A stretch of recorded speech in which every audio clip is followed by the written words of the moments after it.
Na nossa última aula, nós falamos de uma característica muito importante, né, dos metais como termo geral.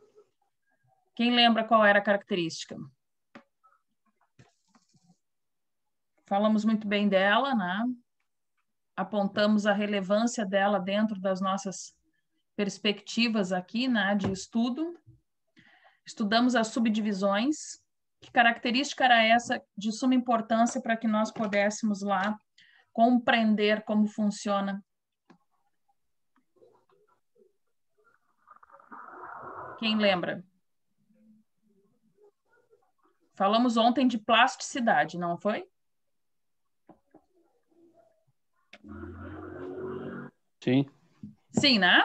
Então, dentro da plasticidade, a gente conseguiu ver os metais, né, como um todo, os metais, suas ligas, né, apontando características como dureza, ductilidade, elasticidade, resistência, né, a esforços. Esses esforços nós vimos que poderiam ser, né, tanto esforços à compressão quanto à tração.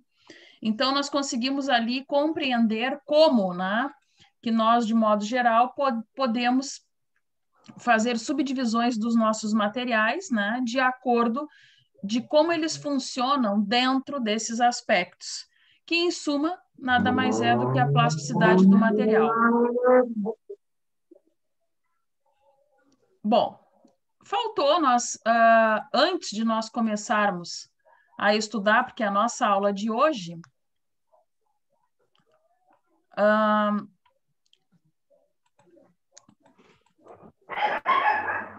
na nossa aula de hoje, nós vamos tratar sobre aço e ferro. Antes de nós fazermos isso, ontem ficou as deformações, né? Que nós não vimos. Quem é que me ajuda a lembrar? Chegamos a analisar, gente? Não, né?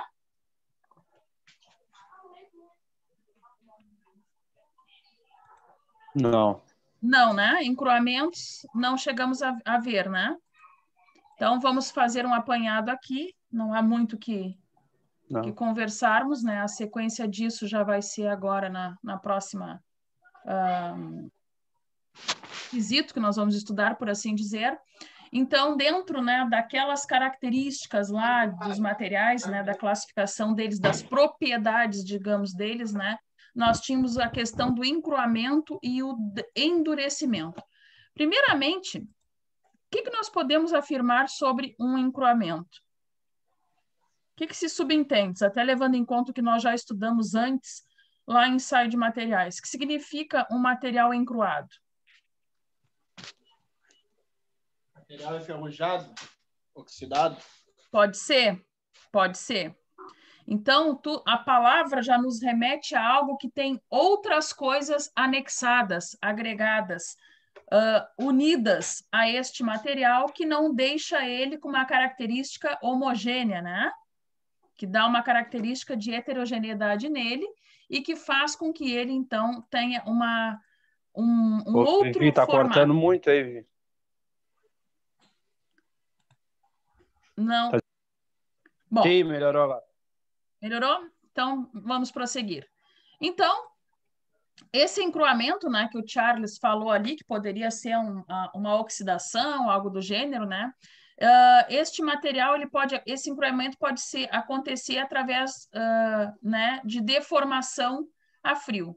Então, o material endurece devido à deformação plástica realizado pelo trabalho a frio. Ou seja, estou falando um trabalho a frio. O que eu quero dizer com isso, gente? Sob que condições está acontecendo esse processo de deformação?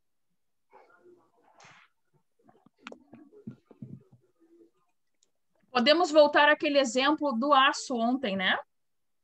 Do ferro, que até o seu Pedro comentou lá na obra, né? Normalmente a gente faz uma bancada e a gente mexe na plasticidade, né? Fazendo uma dobra, por exemplo, numa barra de ferro, aonde ela fica alongada, mas eu não vou inserir naquela peça nenhuma temperatura diferente da ambiente, né? Posso dizer que isso é um processo de deformação a frio? Sim. Sim, posso, né? Não só posso, como devo. Então, este pode ser belamente um exemplo, né, de uma deformação plástica realizada por um trabalho frio, ou seja, sem a inserção de atenuações aí nas características, né, de temperatura da peça. Nós estamos mexendo mais no emprego, né, de força incidido ali sobre ela.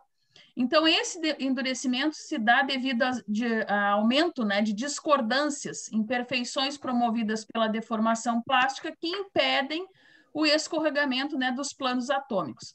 Gente, o que é os nossos planos atômicos? Quem lembra? Eu posso dizer que os meus planos atômicos são aquela ordenação, né, de moléculas que dão uma estrutura para o meu material? Posso, né? Lembram quando a gente iniciou essa disciplina que começamos a estudar lá o átomo, né? Como uma menor partícula que nós temos ali existente, e então, a partir disso, nós conseguimos fazer com que este se ordene, né, de acordo com as suas características, né? Então, isto trata-se do plano atômico, né? Então, essas imperfeições, elas podem se promover, né, através dessa condicionante, né, movendo, então, aquele interior, digamos assim, da nossa estrutura que estamos trabalhando. Prosseguindo. Nós podemos ainda, dentro, né, desse processo de encruamentos a frio, à medida que nós aumentamos esse encruamento, significa que maior é a força necessária para produzir uma maior deformação. Ou seja, nós estamos lá movimentando, que nem nós vimos ali no item anterior, né? Nós estamos modificando a molécula internamente, a estrutura, né, dela atômica. Então, a gente consegue ter isso, né, bem salientado quando a gente aumenta esse aspecto e também, né, a força. Lembram que ontem nós vimos, né, que inclusive a resistência do material ela está proporcional à força aplicada à área, né? Quem lembra disso? Que nós tínhamos lá que a tensão, né, que a resistência, né, era força sobre área de superfície. Nós vimos lá ontem uma barra, né, cilíndrica que mostrava isso, né, que quando nós aumentávamos aquela área ali, nós automaticamente estaríamos movendo, né, movimentando também a resistência que nós tínhamos de acordo com aquele aumento de área. Quem é que lembra disso? Oi? Sim, foi isso. Foi isso, né? Então, por isso que a gente pode dizer que esse encruamento aumentando, maior terá que ser a força. O que significa o encruamento? Posso dizer que ele é uma resistência a essa deformação que eu preciso? Sim ou não?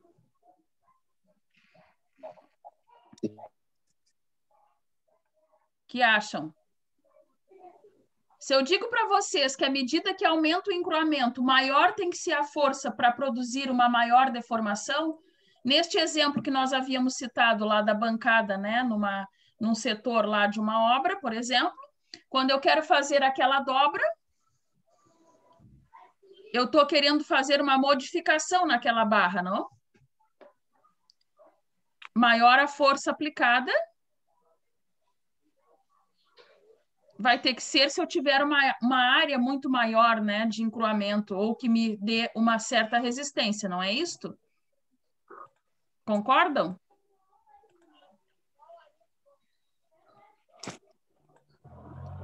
Quem concorda e quem discorda? Todos concordam?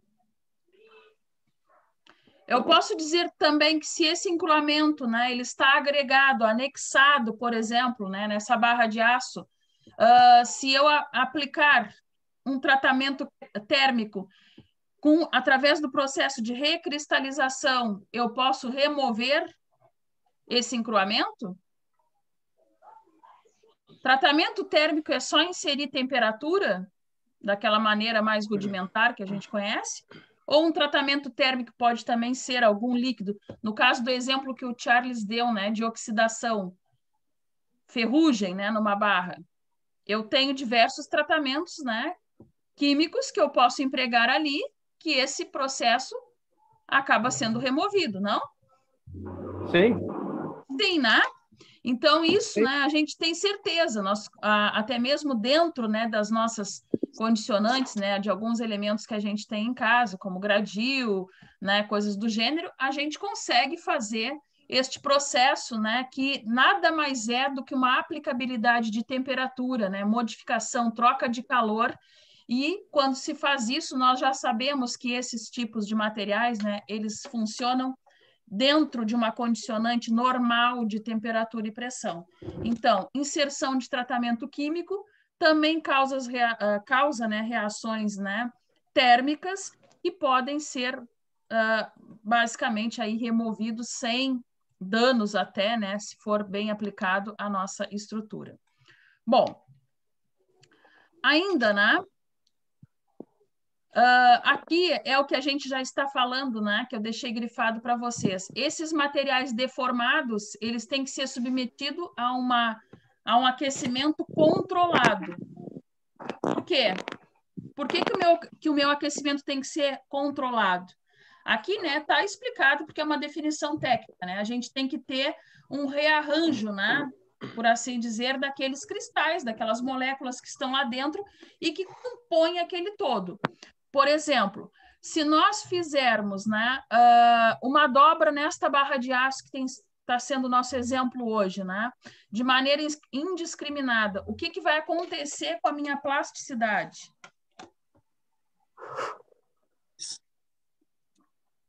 Deformação? Exatamente. E ela pode, se nós rompermos aquele limite, alguém falou aí partir, né? Ou nós vamos ter a ruptura total da peça, ou nós vamos ter, né, o rompimento daquela liga que não permite mais que ela tenha a mesma funcionabilidade. Ou seja, o que eu quero dizer com isso, né? Se fôssemos testar dentro de um laboratório e analisar dentro daquelas subdivisões lá da plasticidade, que uma delas era a elasticidade, o que ocorre? A gente poderia ver que foi rompido aquele limite, né, do material, e uma vez isso acontecendo, ele perde a sua propriedade. Então, por exemplo, um aço dentro de uma estrutura de concreto armado, ele tem um limite para aquela dobra. Aquilo é calculado, não pode ser indiscriminado, porque senão ele perde a função estrutural. E assim em outros setores, né, que nós formos aí aplicar esse processo. Então, por isso, né, que aqui está muito bem apontado lá pela bibliografia, né, que este submissão aí a aquecimento tem que ser algo muito controlado, porque o descontrole disso, né, causaria uma ineficácia aí estrutural do nosso material. Bom, vimos aí os processos de deformação, né, a frio, que vocês viram que é processos mais rudimentares, né, mais manuais, enfim. Aqui nós estamos também sob um outro aspecto. Nós podemos ter também um processo de deformação, porém a quente. Gente, a diferença já está praticamente, né, gritante aqui no subtítulo, não é verdade? Então, vai ocorrer quando o trabalho mecânico for realizado acima da temperatura de recristalização aí do nosso metal. O que significa essa temperatura de recristalização do metal?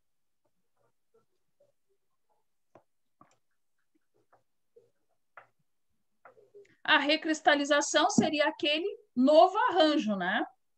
Aquele que já ocorre num processo, né, que nem nós estávamos citando ali de uma dobra. Nós vamos ter um rearranjo, né, mas o material ele está ali dentro do seu limite, ele não está extrapolando, né, as suas necessidades ali com fim, né, de se comprometer, por exemplo, estruturalmente. Neste caso, se nós trabalharmos em temperaturas elevadas, que fiquem acima disto, né, nós estaríamos aí já comprometendo o nosso material. Então, este processo, né, ele vai ser realizado acima dessa temperatura. Então, aqui, dentro do processo de deformação a quente, né? Até mesmo pela definição dele, né? Ele é realizado acima. Vou até grifar a palavra aqui para vocês. Opa! Grifei metade da... Agora sim. Vou deixar aqui, né? Como ele tem que ser realizado acima, obviamente, ele vai ter vantagens e posterior desvantagens. Acho que se nós nem olhássemos aqui, né, nós conseguiríamos apontar aí algumas vantagens e desvantagens, uma vez a gente está trabalhando acima daquele limite que a gente está habitualmente acostumado a conversar. Então, dentro das vantagens, o que nós teríamos aí para citar? Nós poderíamos dizer que permite o emprego de menor esforço mecânico para a mesma deformação. Isso está correto ou não? Levando em conta a barra de aço, por exemplo. Corretíssimo, né? Porque se aquilo que eu faço manualmente, imagina se eu aplicar ainda, né, naquele processo calor, né, temperatura. Sabemos que o aço, né, ele não tem, ele vai começando a perder, né? Ele fica mais maleável de acordo, né, com que isso aumenta. Então, botei entre parênteses aqui, necessitaria-se, né, de maquinários, né, necessitaríamos de menos trabalho, né, para fazer do que no processo a frio. Alguém falou? Perdão, pensei que alguém tinha chamado. Bom, promove o refinamento da estrutura do material, né, melhorando a tenacidade. Lembram lá? Foi uma das características, né, lá da subdivisão da plasticidade que nós analisamos ontem, né? A tenacidade, ela fazia uma junção da resistência, né, com a elasticidade do material. Não sei se vocês estão lembrados disso. Elimina-se porosidades, né? Por quê? Porque uma vez que nós estamos aplicando calor, temperatura, fica mais fácil, né, de moldar o material e conformá-lo, né, de acordo aí a eliminar tais características. Deforma profundamente devido à recristalização. Quando falado aqui profundamente, significa o que já pode estar ocorrendo aí no material?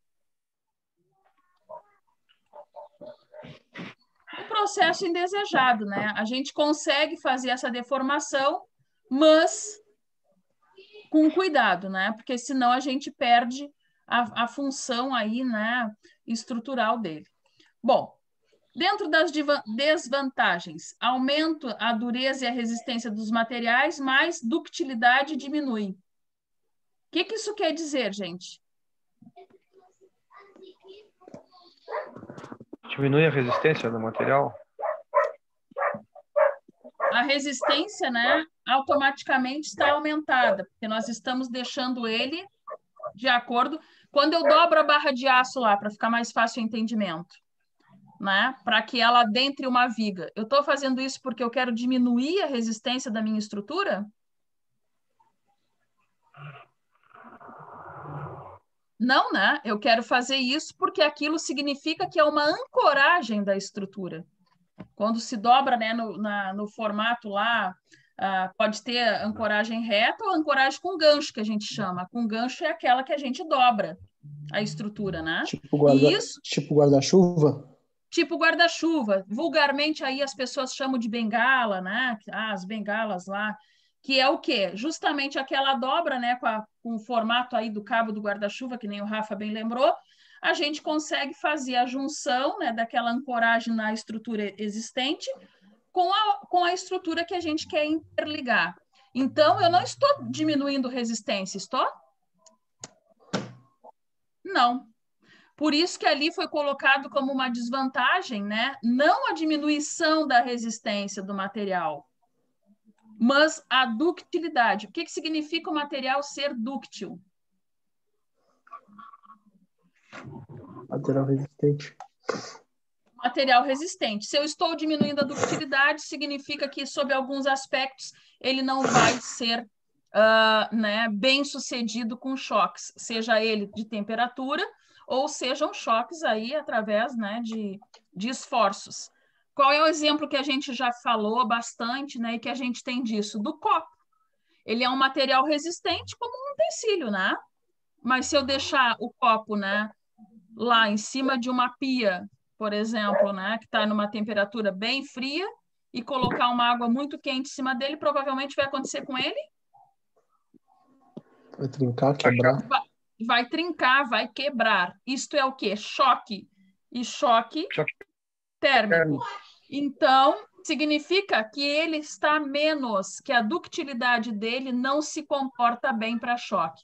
Então, a mesma coisa aqui, gente. Se nós estamos tratando, inserindo né, a questão da temperatura, pode ser que a gente, então, diminua a ductilidade dos materiais, de alguns deles, né, mas, apesar de ter aumentado a resistência em algum ponto, a fim, né, de que nós precisamos conformá-lo ou deformá-lo de acordo a isso. Permite a obtenção de dimensões dentro de tolerâncias estreitas. Por que as tolerâncias são estreitas? Mais uma vez, né, tolerâncias estreitas, porque nós estamos mexendo, né, agregando a este material a variação, né, de temperatura, e sabemos que se isso for extrapolado o limite dele, o que vai acontecer? Vai romper. Vai romper, né? Ele vai sair daquele admissível, né? Daquele espaço, né? Daquele intervalo que ele tem ali para trabalhar. Bom, e por último, né? Produz melhor acabamento aí superficial. Gente, por que eu estou deixando o acabamento superficial como se fosse uma desvantagem? Porque a gente tem que ter a consciência, né? Nem tudo que está perfeito ali para os nossos olhos está correto, né? Está estruturalmente viável, está funcional. Então, não quer dizer que porque ele dá um melhor acabamento, que isso é uma vantagem, que nós não tenhamos por detrás a desvantagem, né? Em função de agressividade aí no material através de inserção de temperatura. Bom, então, prosseguindo hoje com a nossa aula, que seria a discussão de hoje, aço e ferro. Bom, primeira coisa que eu gostaria de conversar aqui com vocês. Em primeiro lugar, o que é, para nós começarmos a estudar, o que significa ferro e o que significa aço? Qual a diferença? Ou o que é igual, não sei. Aumento de carbono, né? Na liga. Perfeito. Na liga de quem? Do aço ou do ferro? Do aço. Do aço. Do aço. Quem concorda com o Rafael e quem discorda? Quem já falou disso? Tem um percentual, ele tem um percentual de carbono, né? Na realidade, eu não sei. Eu sei que ele tem um percentual de carbono na liga. Aço, quanto mais escuro, mais carbono vai, né? Isso, nós vamos ver também, ainda, acho que se der tempo ainda hoje. Gente, o que os colegas estão dizendo para quem aí não comentou a respeito? Em outras palavras, nós estamos tratando do que a gente conceituou lá em estudos de ensaio de materiais e posteriormente aqui nessa disciplina, né, quando a gente falava dos materiais, deles serem pertencentes, né, lá ao que os elementos, inclusive da tabela periódica, né, ou não. Estão lembrados? O que significa quando o colega disse que o carbono vai no aço e não no ferro, necessariamente? O que eu quero dizer isso através dos conceitos que nós já estudamos aqui, né, de elementos encontrados, né, classificados, catalogados lá na nossa tabela periódica? O ferro é o que na origem? Quimicamente falando. Ferro é um minério, né? É o minério. É o metal. O ferro, eu posso ter, né? A junção. Mas o que eu quero dizer para vocês? O ferro, ele é puro. Eu posso ter ele nessa condição, não? E um aço, ele é fruto de quê? De um processo... Aquecimento com carbono. Isso, de um processo siderúrgico. Então, o que isso nos remete? O que isso nos faz lembrar? Nos faz lembrar nossas primeiras aulas, que nós dizíamos, né, que o que nós temos lá sob a ação do homem não está, né, catalogado lá na nossa tabela periódica, não é um elemento, né, puro. Correto? Eu estou escutando muito pouco, Charles, o que tu está falando. Correto. Correto. Então, por isso que nós temos que ter em mente esses conceitos, né? A fim de começarmos a estudar aí aço e ferro. Primeiro, entendermos que um encontra-se na natureza. De maneira... Um é natural. Pode falar, seu Pedro. No caso, o ferro é natural, né? Isso. O ferro é um elemento encontrado, né, na natureza. Ele pode ser, né, como o colega falou, ele é um minério e ele encontra-se puro. Quando falamos de uma liga, estamos nos remetendo a um processo siderúrgico. E um processo siderúrgico, né, ação humana, né? Positivo. Positivo. Então, o que isso também nos remete? A outra palavra que vocês devem escutar bastante lá na indústria e que nós já estamos vindo aí conversando a respeito delas aqui nas nossas aulas, que é a palavra conformação. O que significa conformação na nossa linguagem aqui, mecânica?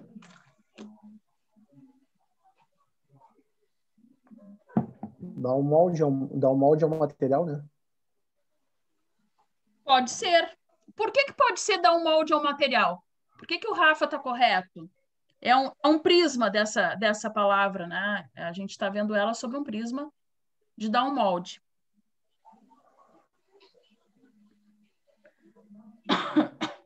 A palavra conformação, gente, se nós formos nos atentar lá no sentido dela, ela significa transformação.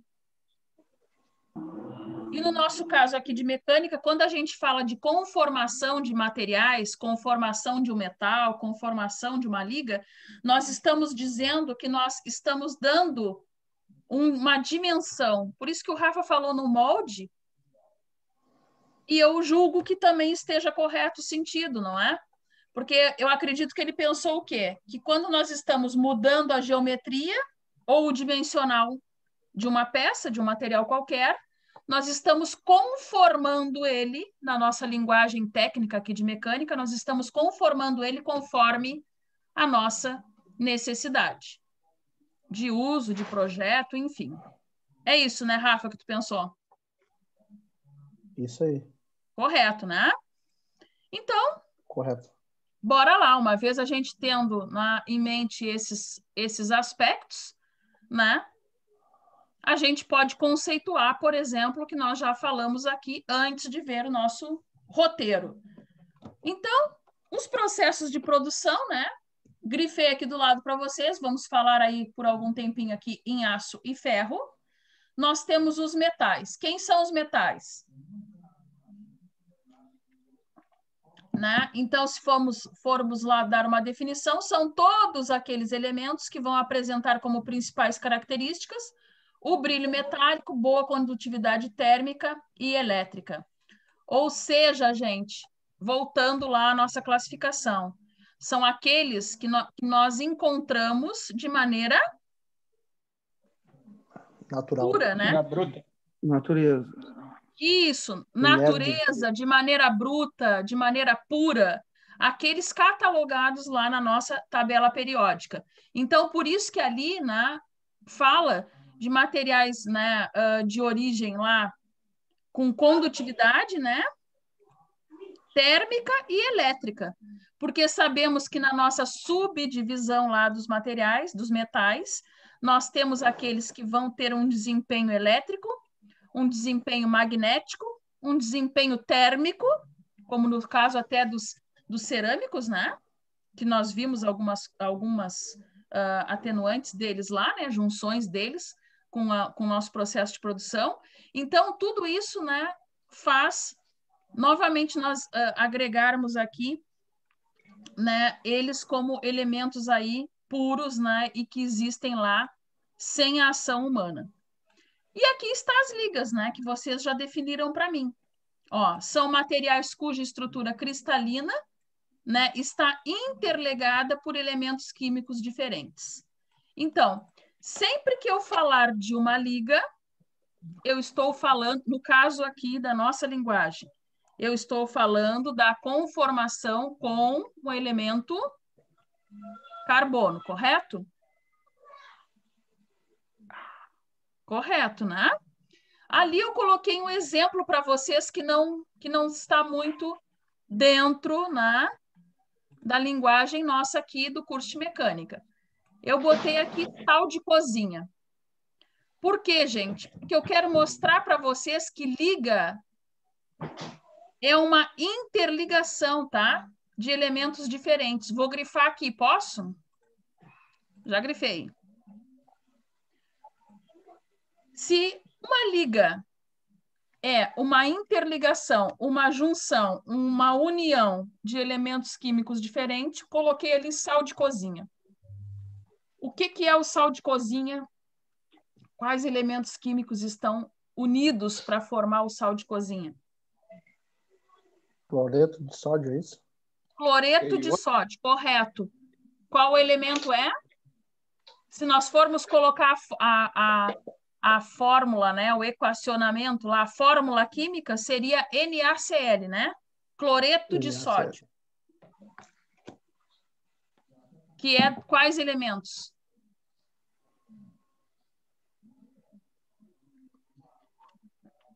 Na é sódio, né? Cl, cloro. A junção, né, as derivações lá, que aqui nós não estamos estudando química pura, né, nem eu saberia, não é a nossa função, um cloreto, né? Então, isso nada mais é que o fundamento de uma liga, né? Interligação ali de elementos químicos diferentes. Então, coloquei esse exemplo para vocês verem, né, que tudo que nós formos lá fazer a junção de elementos diferentes, nós estamos dando uma liga. E isso a gente vê esse termo em outros setores, né, gente? Quando eu insiro lá no meu preparado lá da construção civil, o cimento, o que eu estou dando na minha argamassa? Seja ela de assentamento ou de reparo, né, como no caso de um reboco. Eu estou dando uma liga, não é isso? Uma liga. Quando estamos fazendo, né, um preparado em casa e inserimos o fermento, o que nós estamos dando naquela massa? Uma liga. Uma liga. Então, provando que o termo liga, apesar de mais usado por vocês mecânicos do que pelo resto da comunidade aí, nada mais é do que junção de elementos químicos, de duas coisas distintas para compor, para conformar, que nem a gente já estava definindo, né, a palavra conformação para nós, né, de acordo com aquilo que a gente necessita. Bom, o aço carbono, então, é uma liga ou não? Sim. Sim. Sim. E aqui está o percentual, né? Vou grifar para vocês. Aço carbono nada mais é que uma liga de ferro-carbono contendo, né, teoricamente, entre 0,05% e 2% de carbono. Por que está especificado aqui essa percentual? E que está dizendo teoricamente, né? Porque vai de acordo com o tipo de aço carbono que eu vou ter um percentual mais ou menos, né, de carbono. Perfeito? Eu tenho diversas ligas, né, gente? Sim. Diversas. Então, quanto mais inserção de carbono, mais, né? Tem o aço 1020, aço 1045, daí vai aumentando. Vai aumentando, vai aumentando. E este aumentando significa percentual de carbono, né? Quantidade de carbono. Então, aqui, né? Quando se falar de ácido carbono, a gente está com a expectativa aí de 0,5%, né, a 2%. Aços ligas. O que significa? Então, vão ser todos aqueles aços, né, que possuam qualquer quantidade de outros elementos, além dos que entram normalmente da composição química do ácido carbono. Eu posso ter outros elementos a entrar nessa composição? Aguardo respostas. Sim ou não? Acredito. Sim. Sim, né? Eu não só posso, como muitas vezes necessito, devo. Por que isso? Nós não estudamos lá nas subdivisões, nas classificações lá primárias dos materiais. Quais eram elas? Metais, de um modo geral, né? Cerâmicos, híbridos e elétricos magnéticos. Correto? Sim. Correto, sim. Dentro da classificação geral lá dos híbridos ou dos compósitos que a gente falou, qualquer uma das duas palavras nos remetem a coisas interligadas, né? Ou não puras, né? Algo híbrido é algo que deveria ser de um jeito, mas precisou agregar-se. Então, gente, todo aço liga significa que eu necessitei de um outro componente químico, além do quê? Além do meu carbono e do meu ferro, né?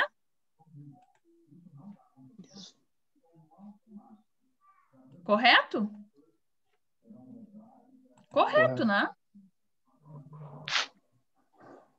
E o ferro fundido, o que é então? Sim. Ai, desculpem.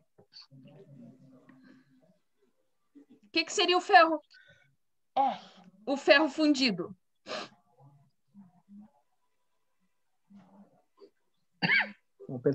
Tem um percentual maior de carbono. Tem um percentual maior de carbono. Vocês vejam que ele absorve a faixa de 2 a 6,7% de carbono. Então, este ferro fundido significa o quê? É uma liga de ferro e carbono.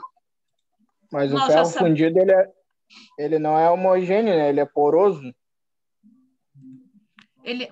Mas quando tu tens um material híbrido, jamais ele é homogêneo, lembra disso? Ele é poroso, né? Quando tu quebra ele, ele parece que é areado. Exatamente. Areado mesmo, mas quem é esse areado, gente? Carbono. As moléculas Exatamente. Então, nós vimos isso não só aqui. Aqui a gente só pincelou, mas lá em ensaios de materiais a gente viu isso de uma maneira mais precisa. Todo material que ele está sobreposto um com o outro, ele nunca é homogêneo. Inclusive, a gente já viu, a fratura deles nunca é precisa, né? Sim. Então, eles têm características, né, diferente de materiais puros.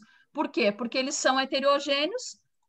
Já sabemos disso só pelo nome dele, né? O nome dele já diz, né, ferro-carbono, e ele vai ter aí esse percentual de 2 a 6,7%. Bom, então, vimos até aqui, né, as características gerais, né, de aço e de ferro, né, de ligas, né? E nós podemos ter 3 tipos básicos aí de formas cristalinas do ferro. Nós estamos agora iniciando a falar apenas do ferro. Bom, estão enxergando bem a figura aí? Sim. O que significa esses cubos aqui que eu coloquei para vocês?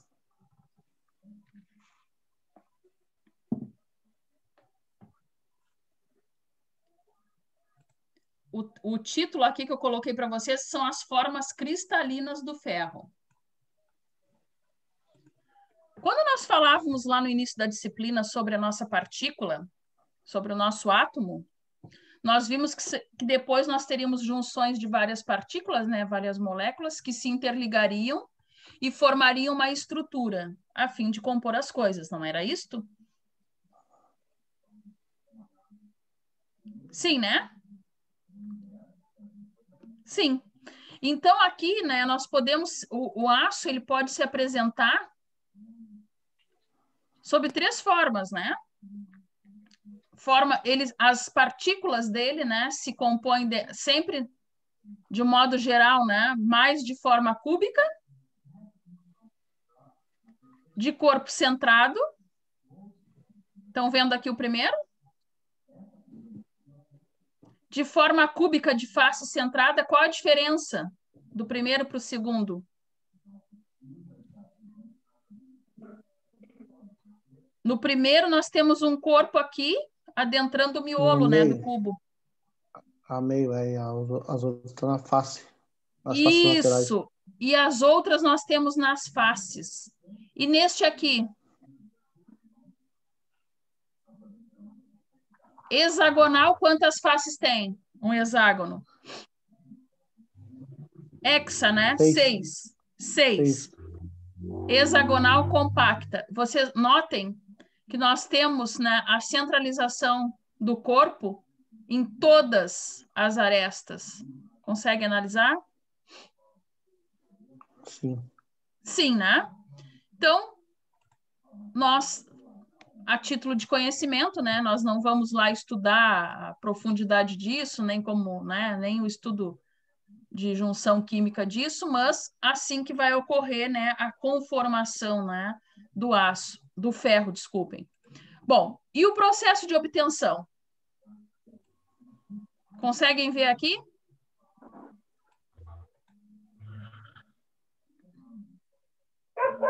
Temos aí a colocação de ferro, minério de ferro, né, coque calcário. A entrada, né? Temos aqui um subterfúgio para saída de gases.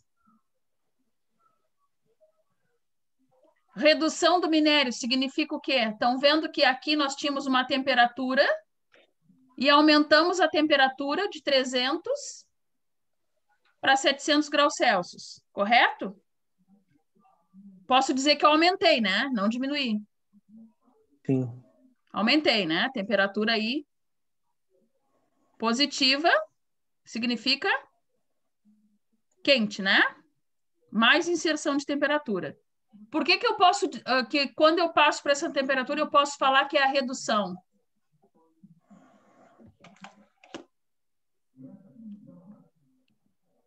Quem se arrisca? Pode depender de porque no aquecimento ele perde propriedade das partículas, né? Exato. No aquecimento, nós temos uma reorganização da estrutura cristalina. Nós vimos lá no início da aula, lembram? Quando vimos lá o encruamento de frio e quente? Quando nós inserimos temperatura, nós estamos reorganizando a estrutura do material, né? Então, nós, obviamente, temos a redução. Formação de escória, né? Lá uma temperatura ainda mais elevada, né? Numa casa de 800 a 1000 graus. A queima do coque, né? A saída ali de escória. A entrada de ar aquecido, né? E a saída do ferro fundido. Correto? Por que vocês estão vendo aqui outros materiais inseridos? Por que o Charles falou há pouco que ele ficava meio arenoso, né? Que tu tinhas dito? Foi esse o termo? Não lembro bem. Hã? Areado. Isso. Por quê? Vocês viram que a composição dele leva a outros materiais, não?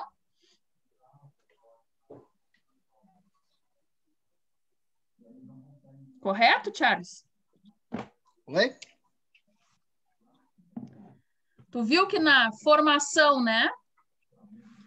Na obtenção lá do ferro fundido, né? O minério de ferro é uma coisa. E o ferro fundido... Não sei exatamente o processo de fabricação, mas acredito que são superaquecidos, substâncias misturadas para formar o ferro fundido, né? Exato, que nem a figura que nós analisamos ali. Nem dos outros, né?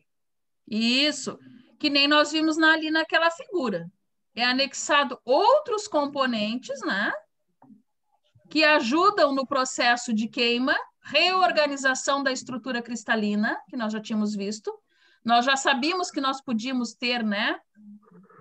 Este processo, nós vimos isso que faltou da aula de ontem, né? Nós vimos hoje, né? Então, com esta reorganização de estrutura, a gente consegue, então, obter o ferro fundido. E isto, nós precisamos, né, inserir outros elementos, né, a fim de proteger também o minério, não? Sim ou não? O que é a escória que saiu aqui? Entrou 3 coisas. E saiu escória. É tudo que não serve, né?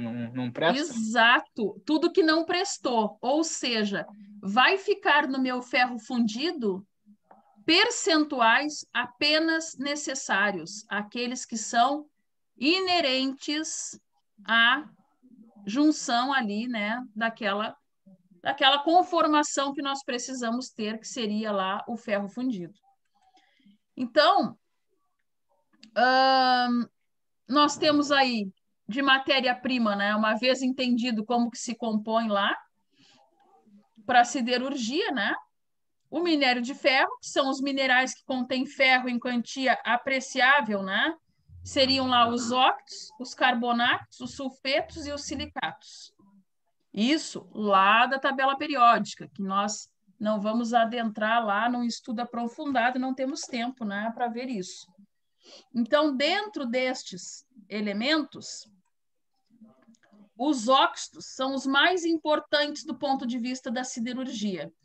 Por que, gente, que os óxidos são os mais importantes? Se eu estou dizendo que tem os carbonatos, os sulfetos e os silicatos. Por quê?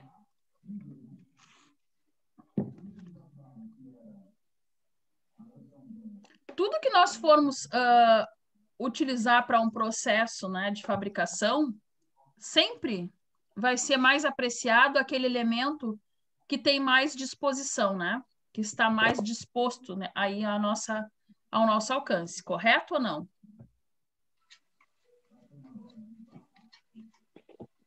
Sim ou não? Sim. Sim, né? Por exemplo, dentro da minha área, né, construção civil, o assentamento, né, de tijolos, de blocos, se dá por uma das subclassificações lá de tecnologia dos materiais nossa aqui, né, pelos cerâmicos, lá, areia, né? Por que areia, se antigamente as pessoas faziam, né, com barro, por exemplo? Por uma questão de disposição, né? Nenhuma estrutura antiga, no entanto, que existem aí, né, coisas praticamente,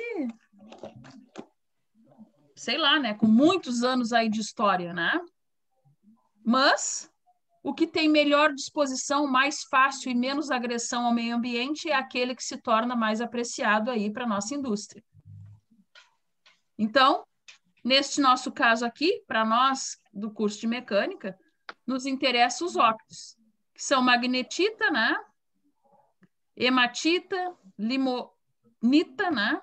E aqui está, entre parênteses aí, como que se formariam lá a fórmula, né, química desses elementos. Bom, uma outra matéria-prima nossa, né? carvão, que seria lá como uma forma de combustível, né? Que ele é utilizado lá no alto forno. E também temos aí o carvão coque, né? Ou de madeira. Dentro desse processo, né? Assim como o carvão coque ou madeira, né? Cuja ação é observável aí em 3 sentidos, né? Ele é um fornecedor de calor, ou seja, ele atende a siderurgia, né, como combustível. Depois, né, ele é indiretamente, né, como principal elemento de liga do ferro gusa. Nós vamos ver agora um vídeo, depois nós vamos estudar como é que se consegue, né, obter o ferro gusa. Opa, me passei. E depois nós temos aí um outro elemento, né, como matéria-prima, que seria o calcário. Nós vimos o calcário lá na função, né, de produção do ferro, né? Correto? Sim. E aqui está de novo, né? O principal fundente, né, é o calcário. Então, vimos lá naquela figura que eu coloquei ali para vocês, que ele faz parte do processo de obtenção do ferro fundido, ou seja, ele é necessário, né, para dar aquela característica ali heterogênea, né, ao ferro fundido, mas que compõe ele como uma liga, né, deixa ele com função estrutural. Então, a função do fundente é combinar-se com as impurezas, né, entre parênteses ganga, né, que seria lá o chamado aqui no nosso linguajar, do minério com as cinzas do carvão, formando as chamadas escórias. Foi o que nós vimos aqui, né, gente? Bom, eu queria agora, só para nós não perdermos o gancho, enviar um vídeo para vocês que é justamente lá nos mostrando como ocorre a fundição, a confecção, digamos assim, né, dos nossos metais lá. Posso enviar aqui?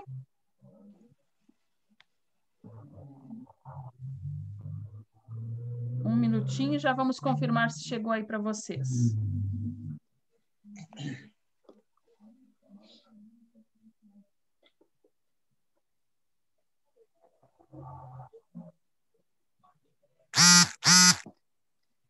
Ó, para um chegou. Chegou para alguém aí. Chegou para alguém. Bom, o que nós podemos aí discutir com respeito ao que nós vimos no vídeo? Retirando as propagandas, claro, né? Mas é um vídeo bem educativo.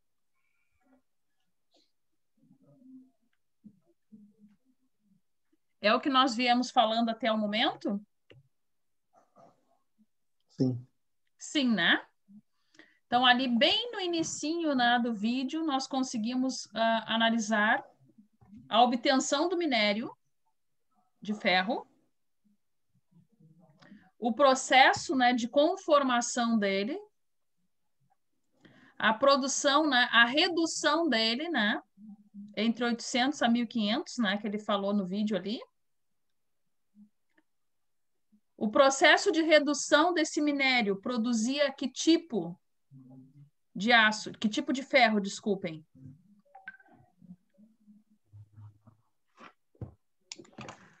O famoso ferro gusa, né?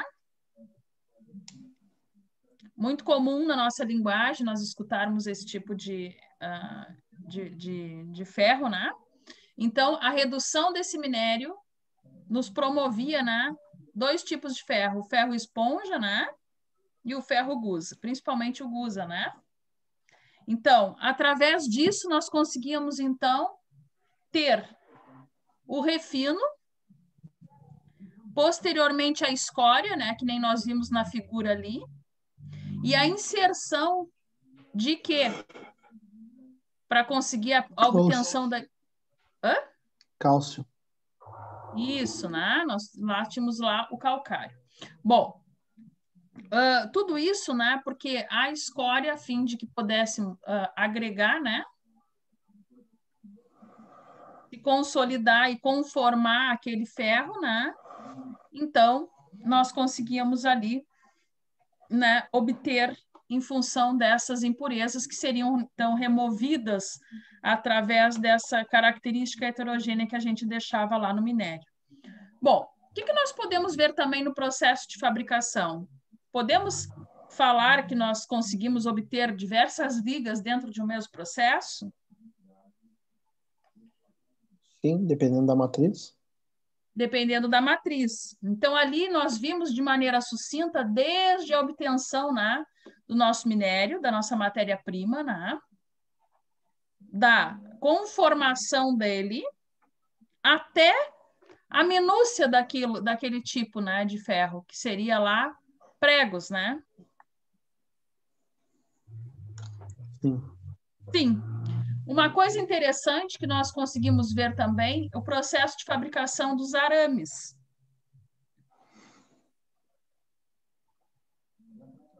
A junção, né? A maneira como a gente consegue obter. Por exemplo, lá às vezes a gente pede, né, arame recozido, né? Que é aquele com característica o quê, gente? Como é que ele vem? Tipo enferrujado.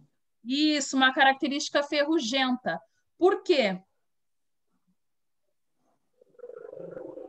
Ele é a primeira matriz dos arames, como a gente viu ali, né? Correto ou não?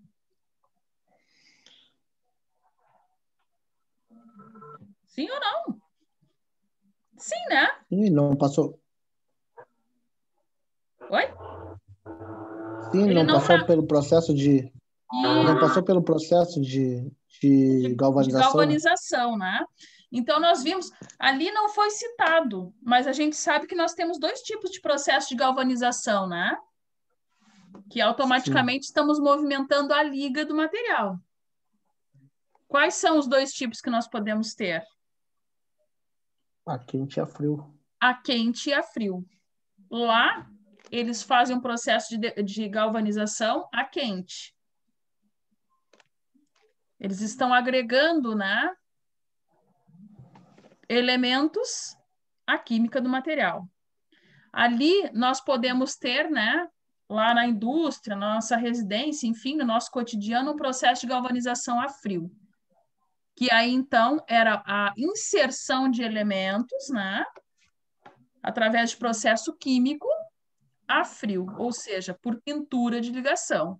E aí, então, poderíamos ter esse processo de galvanização, né, tendo aí por um período uma eficácia tanto quanto fosse a quente, sabendo que a quente, por que ela é mais eficaz? Passa pelo processo de desencagem, né? Exato, né? Ela é mais eficaz porque olha o que acontece com a estrutura que a gente já estudou. A nossa estrutura molecular, a reorganização, né, da estrutura cristalina do minério, ela é movimentada em função, né, do processo da temperatura. Bom, eu quero, antes de nós terminarmos, fazer aqui com vocês um apanhado de uns exercícios. Hoje é terça ou é quarta? Hoje é terça, né? Terça. Terça. Beleza. Bom, eu tinha aqui, né, para aquela aula de ontem, não me lembro, acho que foi de ontem que que eu falei de trabalho, no final a gente não conseguiu, em função da conexão que estava ruim. Eu tenho aqui uma proposta para vocês. Porém, nós vamos deixar dentro da proposta apenas dois exercícios, que eu vou grifar aqui, o 3 e o 4, ok? O que eu tinha antes para vocês? Para esse trabalho. Consideração inicial. O trabalho a seguir visa nos remeter a um ambiente de pesquisa onde possamos analisar o comportamento dos metais, levando em conta suas propriedades físicas e mecânicas, bem como suas deformações. Assim, realize uma breve pesquisa a ser apresentada em aula nos itens indicados abaixo. Primeiro, aponte as propriedades dos materiais, diferenciando-as de propriedades físicas e das propriedades químicas. Gente, recapitulando, o que é uma propriedade física e o que é uma propriedade química? Qual era a definição que nós deixamos bem lá salientada ontem?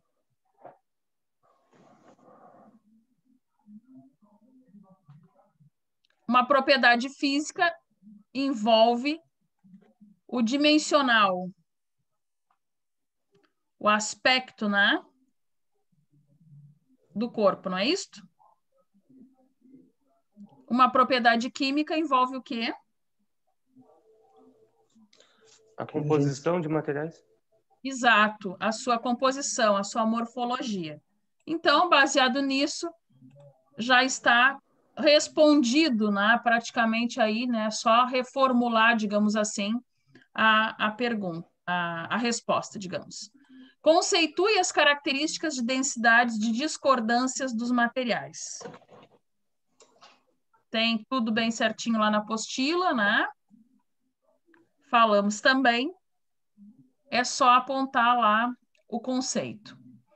Bom, para entregar, o que precisa? Que é o que nós vamos discutir. Discutir não, né? Cada um vai falar o que pesquisou e nós vamos daqui prosseguir com o nosso assunto amanhã.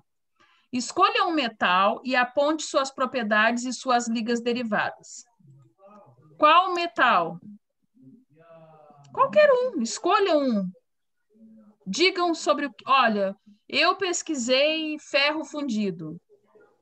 Eu pesquisei, né, sei lá, uma liga de aço carbono. Enfim, vocês vão escolher e nós vamos aí puxar uma... Ai, desculpem.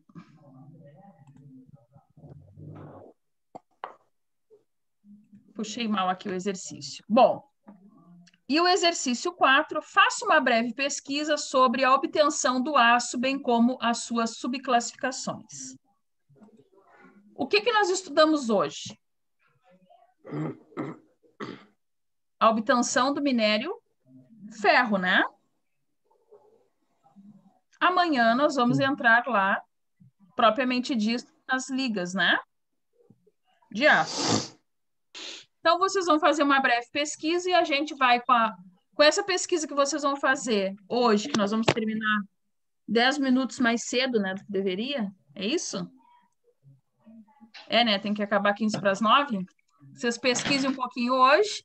Com a aula de amanhã, quinta-feira, a gente discute tudo aqui e fica tudo show de bola. Perfeito? Não precisa de enviar?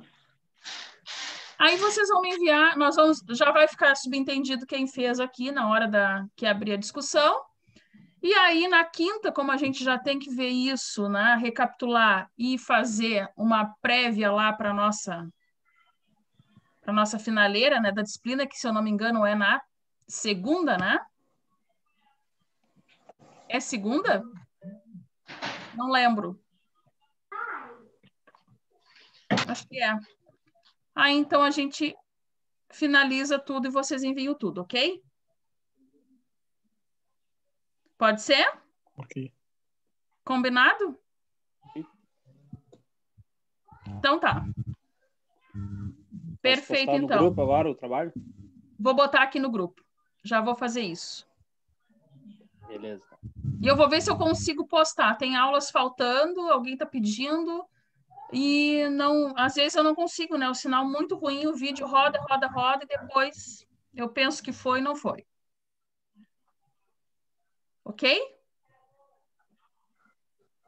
Ok. Beleza, então. Vou enviar aqui no grupo, a gente faz as pesquisas e aí a gente discute em aula. Beleza? Tudo bem. Tudo bem, Até amanhã, então. Boa noite. Até amanhã, então. Boa noite. Boa noite, pessoal. Boa noite, boa noite. Boa noite. Até amanhã.